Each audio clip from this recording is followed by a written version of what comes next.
Does your mind start spiraling the moment you don't get a response from someone you love? One minute, everything feels fine, and the next, panic sets in. Your heart races. Worst case scenarios flood your mind, and no matter how hard you try, you just can't relax until they reply. If this sounds like you, don't worry, you are not alone. And what I'm about to share will finally help you understand why this happens and how to start healing. Let's dive into the psychology behind this pattern because you didn't choose to feel this way. This response is a byproduct of your early relationships with your caregivers or parents, where these patterns were formed during early childhood. According to psychology, if you are happy and fully functional in your personal life with a fulfilling career and strong relationships with family, yet you find yourself easily attached or triggered in romantic relationships, you may have an attachment wound. This could manifest as anxious attachment, avoidant attachment, or a rare combination of both, known as disorganized attachment. Now, let's dive into the complexity of relationship dynamics in what we now label as a toxic relationship dynamic. Both these attachment styles fall under the category of insecure attachment. That naturally means both parties carry some level of deep emotional insecurities, which can vary on a spectrum based on individual experiences. Unlike individuals with avoidant attachment who are heavily disconnected with their emotions, the anxious are more sensitive by nature, and that brings about emotional complexities when in relationship. My name is Veena Raji, and welcome back to my YouTube channel. I am a certified trauma healing practitioner specializing in deep trauma healing through science backed alternative healing modalities combined with holistic approaches. And I now offer one on one private healing sessions for those who are ready to do the deep inner work and heal your trauma. And if you are interested, all the details are available in the video below. So feel free to reach out and I'd love to connect with you. And today we are going to specifically dive into healing the anxious attachment wound.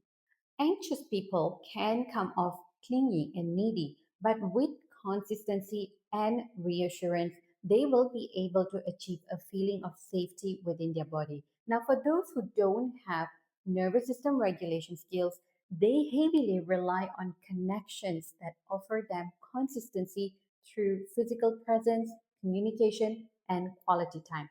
They are generally stable when they are with a partner who offers these emotional security that doesn't trigger their abandonment wound. Now, unfortunately, what makes this interesting is that most people who are anxiously attached tend to gravitate towards someone with an avoidant attachment style because of the opposing qualities in their personalities that initially draws in the excitement. If we look at the qualities of someone with an avoidant attachment style, they are generally detached. They don't get emotionally attached to people easily. They prioritize their personal freedom and do not deal well with confrontations. And for the most part, they lack communication skills and have a skewed perception of what relationships should look like. However, their fiercely independent nature, appearing confidence on the surface, can be an instant draw for the anxiously attached because they struggle with being alone. They need to have people around them at all times. And the avoidant is drawn to the anxious for their ability to communicate and express feelings openly, a quality that they lack. So, can you see the pull here? However, the initial excitement doesn't last long. On average, it takes about 3 months for the dynamic to shift because psychologically, attachment wounds typically becomes activated within 3 to 4 months. Now, this often happens as intimacy begins to build. But interestingly, for an anxiously attached person, their initial connection tends to develop into limerence before their anxious tendencies are triggered. And the limerence stage clouds their ability to distinguish between a genuine connection, one that is built over time, and an infatuation fueled by fantasy. And as a result, They may develop unrealistic expectations of their romantic interest before a true emotional bond is even established. Now, this is what an anxious person shared with me. I was really struggling to get over this guy, and I was quite frustrated because I didn't even like him that much. And he was a horrible person towards me. And then I realized that he wasn't even that important to me, but I can't understand why I feel so strongly. It was difficult to get over. Here's the thing, you know he isn't that important. Logically, you understand this isn't something you truly want. But what you are experiencing isn't just about him, it's about you. This person's behavior triggered wounds that already existed within you. And this trigger now activates what is already inside of you. There's something about their action that feels familiar to your nervous system, which is why you feel drawn to them, even if they weren't good for you. And no matter how much you try to rationalize your emotions, it just won't work because your nervous system doesn't operate on logic, it operates on experience. And this intensity that you are experiencing is a trigger. These patterns are deeply embedded in your body and cells at a cellular level. So even if you don't heal your nervous system, you will keep drawing in the same patterns that will manifest in different persons. Have you ever been in a relationship where everything felt intense, undeniable chemistry, a deep connection, and an almost magnetic pull towards someone, even though you barely knew them? Anxiously attached people often confuse limerence, which is an obsession. It's an obsessive, fantasy driven attraction with deep emotional connection. And because limerence feels so intense, it tricks you into believing this person is more emotionally available or interested than they actually are. And that overwhelming intensity is often a sign of an activated nervous system triggered by someone whose energy feels eerily familiar. But there's more to it. Limerence isn't a real connection, it's an emotional high. And when the high fades, your anxiety takes over, leading to clinginess, over explaining, or even pushing your partner away. And it usually starts off accelerating only to spiral downward within weeks or months, leaving you feel confused and desperately trying to fix things, hoping to bring back the magic of the beginning. Does this sound familiar? Your anxious attachment style plays a huge role in why you're struggling to let go, even though you rationally know he wasn't good for you. It's not about him, it's about how he made you feel. Now, anxious attachment is rooted in deep fear of abandonment and a craving for emotional validation. So, when someone pulls away, even if they were toxic, it can trigger a sense of rejection that feels personal and extremely painful. Your nervous system associates the loss with emotional danger, making it so hard for you to detach, even when you logically know that you should. Unfortunately, when you sense someone is pulling away, you are unable to sit quietly and let them be. Instead, you are going to want to do everything in your power to reestablish that connection because your core need here is reassurance that everything is fine. So, why does this keep happening? Why do you feel that intense anxiety when someone pulls away, even just a little? Why does it feel like you need constant reassurance to feel okay in relationships? Well, this actually goes way back to your childhood. See, when you were growing up, you might have experienced some form of neglect, abandonment, rejection, or inconsistency from your parents. And this doesn't necessarily mean that they were bad parents. Maybe they were just busy working all the time, so they didn't have much emotional availability for you. Maybe they were going through their own struggle, divorce, financial stress, or even the loss of a loved one, or maybe even a spouse. Or maybe they were physically present but emotionally distant, having to give more attention to maybe a younger sibling, or just unable to fully attune to your needs. Now, here's the thing, this kind of emotional neglect, even if unintentional, leaves a lasting impact. Now, as a child, you rely on your parents not just for survival, but for emotional safety. And when that safety wasn't there, a part of you got stuck in that exact moment in time, still waiting for that unmet need to be fulfilled.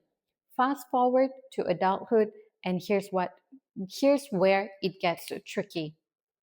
Your subconscious mind is still trying to repair that old wound. And since you've accepted on some deep unconscious level that you'll never get those needs met from your parents, you start looking for that safety somewhere else and enter romantic relationships. And what happens here? This is why you might feel an almost obsessive pull towards someone even if they don't treat you well. It's not really about them, it's about your attachment system trying to recreate that childhood dynamic in the hopes of finally getting the love, attention, and reassurance you were missing. But here's the harsh truth: a romantic partner can't fix what your parents didn't give you, and expecting them to will only lead to disappointment, self sabotage, and even a deeper cycle of anxiety. So, if you've ever felt like you're trapped in a pattern, like you're reliving the same relationship struggles over and over again, it's because on a subconscious level, you are. You're stuck in a time loop, chasing a feeling of safety in all the wrong places. And listen, I get it. Wanting emotional safety isn't wrong. In fact, it's a basic human need. But if you have an anxious attachment style, the real work is about learning to create that safety from within instead of constantly searching for it outside of yourself. Have you ever wondered why you keep getting drawn to people who are inconsistent? Why you feel this deep, overwhelming pull towards someone even when they don't treat you well? Why secure, healthy relationships sometimes feel boring? Let's break this down. When your anxious attachment system gets activated, what's really happening is that your nervous system is reliving old patterns, patterns that feel familiar, even if they cause you pain. And this often happens in relationships where a partner is hot and cold. They give mixed signals, attentive one day, distant the next. They'll say they'll call or text and they don't follow through. They're inconsistent with their communication and emotional availability. Does this sound familiar? Now, why does this affect someone with an anxious attachment so deeply? Because this isn't just about your partner, this is about your past, and you are reliving your past with your partner now. Let's dial back on your childhood connection. Think about your early experiences with your parents. Did you have a parent who promised to spend time with you but didn't follow through? Did they say they'd stay in touch, but maybe they got too caught up in work or other responsibilities? Or were they physically present but emotionally distant? Did they give you attention but only when they felt like it? Now, this kind of inconsistent attention conditions your nervous system to associate love with uncertainty. So, when you meet someone who mirrors that same push pull dynamic, your inner child sees it as a chance to finally fix what was broken, to get the love, validation, and security you didn't receive from your parents. Now, here's the part that might surprise you. When an anxiously attached person meets someone who is actually consistent and emotionally available, they don't feel the same instant spark. Instead, they might feel boring. And that's because their nervous system doesn't recognize consistency as safe or exciting. They've spent so long chasing love that required effort that when love comes without the chase, it feels unfamiliar and sometimes even wrong. And this is why people with anxious attachment often mistake emotional activation for chemistry. The spark that they feel with an inconsistent partner is not love. It's their nervous system going into an overdrive trying to earn that person's attention and secure the relationships. So, how do you stop repeating these painful patterns? First, bring awareness to them. And here's a simple self reflection exercise that's going to help you. Now, think about this. What's one thing you wish you had from your mother? And what's something you liked or disliked about her? Now, do the same for your father. What's the one thing you wish you had from your father or liked or disliked about your father? Finally, compare this to your relationships. What's the one thing you keep seeking in a partner? What do you like or dislike in your partner? Do you notice any similarities? If you do, it's because your subconscious mind is replaying the past, trying to get from a partner what you never got from your parents. But here's the truth: your healing doesn't come from finding the right partner, it comes from breaking the cycle within yourself so you stop searching for love in places where you will never truly feel safe. Anxious and avoidant attachment are really just two sides of the same coin, but they show up in completely opposite ways. Now, complex trauma often stems from prolonged emotional distress in childhood, especially for those who grew up in households with domestic violence, high conflict environments, constant arguments, or emotionally unavailable caregivers. And these early experiences pushes these children into survival mode, shaping how they navigate relationship as adults. Now, those with anxious or disorganized attachment develop hypervigilance, constantly scanning for signs of abandonment or rejection or threats. Meanwhile, those with avoidant attachment learn to disconnect at the first sign of conflict, making it really difficult for them to face emotional challenges head on. Now, to truly heal these wounds, we have to go back to where it all started, back to the very first experiences that shaped our attachment pattern.